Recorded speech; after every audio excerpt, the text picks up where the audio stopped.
if you're like many of us who struggle with taking consistent action, in this video, I'm going to share with you 3 strategies that are literally going to help you become addicted to taking action.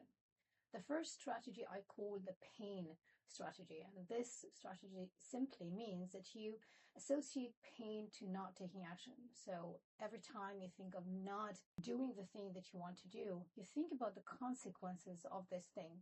When I look back at the times when I took the most action and when I got the things that I really wanted, especially in a short amount of time, this is when I realized that in most of them, I was motivated by pain. I often got to my threshold of pain, which means that the pain of staying the same became way more than the pain of doing the work to change and to move forward. And when you remember that the 2 biggest motivations that we have in our lives are pain and pleasure, this is when you realize that we can leverage pain to our advantage instead of running away from it. The second strategy is future pacing.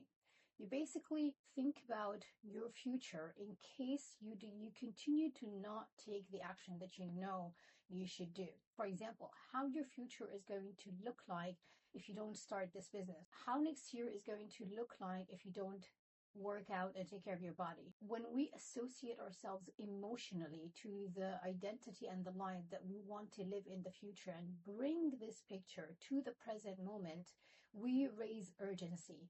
Things that we continue to procrastinate all of a sudden become important because we realize that next year is not that far, that 5 years go in a blink of an eye if we don't do what we know we should be doing. The third strategy is the identity strategy.